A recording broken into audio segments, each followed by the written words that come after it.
tutorial for how to clean and put back the machine because, you know, when I have people coming back to back, it's really important how to care for the machine. So we have our tea tree oil. A lot of people get off the machine, take the springs out and push this all the way up and then put the bed on immediately. But the thing is, the machine hasn't been cleaned properly. So we have to think about that. You can take the springs off, that's fine, I don't really care. But you have to think, what did I touch during this hour? And go through that in your mind. I remember what we had out during this past session, the straps, the long box. You can get a little spray going. I like to spray the towel. And Marguerite just finished, so she's leaving and I decided this is a great time to do a tutorial.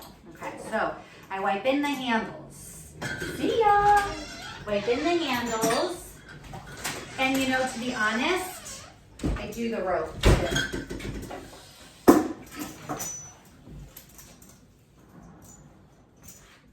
Anything you've touched. And the thing is that if you know that I'm teaching this and taking the time to do a tutorial, you know that the machine is being taken care of after every session, and you can feel confident about coming in, you know, with cold and flu season. If I'm back here, I will wipe down any dust that I see. So now you could push the bed all the way to the top. And by straps in the well on the floor, I take them, I make them even. I fold them and I put them right above the long box. Again, if I see anything that needs to be wiped down, I'll do it while I'm here, okay? Then shoulder rests. If you want to lift these up a little bit, you can get underneath the shoulder rests. We can get underneath here. You know, I say to people, your skin, your hair is in the machine. So if you don't want to see others' body parts in the machine, then you'll take care of it. All right, so doing again, we use the extensor strap. I'm gonna wipe the spring, I'm gonna wipe down to the strap, I'm gonna wipe in the handle. These handles will go in the wash a couple times a week. So that's good, we use the black bar. You know, and as you're doing this in class, I'm doing it also with you. I'm helping you along. I'll do one side. I'll say, oh, that's done already. So I say, I'm not just eating bonbons while I say, clean up the Pilates studio, you know. But with people coming back to back, we have to take the time to do a few minutes to keep the machine clean and healthy. We were on the extensor pad.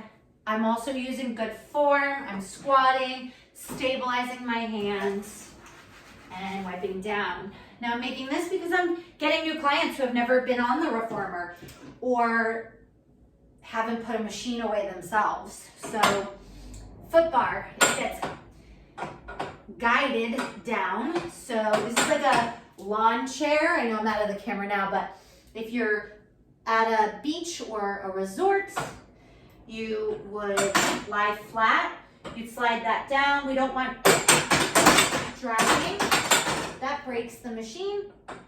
So we want slow and controlled down. I see some dust, I'll clean that up. And then just keeping notice, I know that we still have this side to do. So down the springs, the extensor strap, but we're coming out. This will eventually be like brushing your teeth. Okay. Then the last thing I was going to say is quick spring.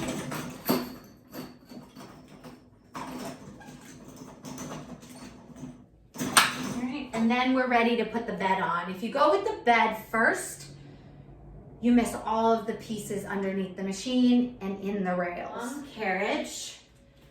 We came to work out anyway, so lifting some weight is par for the course. This is how I like to do it. I like to vertically carry it, and then I like to turn it. It has these little feet on it, so that I can continue to take the carriage in. See if it's in a good position. If these ropes are stuck in front of the pulleys, then this bed's not gonna fit because the carriage is pushed a little bit forward. If that happens, I tell people just leave this bed for a minute, move the ropes. Now watch, this is gonna fit right in. When you hear it just clunk in, that means you had a good position. I'm just gonna show that these were taken from the club and they're all ripped at the corner here, okay? Because if the ropes aren't clear and you're just pushing down on this and trying to fit an object where it doesn't belong, you're causing damage and force that doesn't need to be happening. So see how that fits beautifully? I will have to fix that.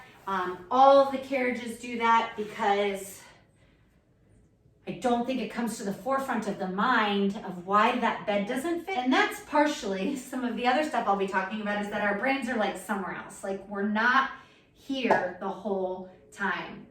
And I try to tell people, you're not here for no reason. When you come in for Pilates, you're coming in for the mind-body experience where everything's connecting and you're having those aha moments and those wow moments.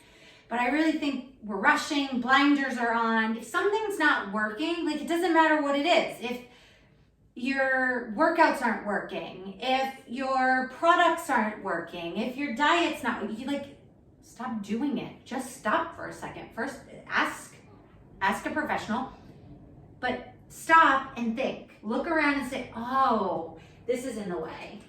Let me move that. That actually is connected to everything that happens in life as to why we don't get results, or maybe we're not where we want to be in life because we're like already on to the next thing. It even works until the end. I would look over my machine, think, did I touch anything else? Do I have anything else to do? If I don't, I'm like, okay, thanks for the workout, so that I could do this demonstration and get it up. And that is how we will clean if we come to our studio. All right. See you guys next time. Bye.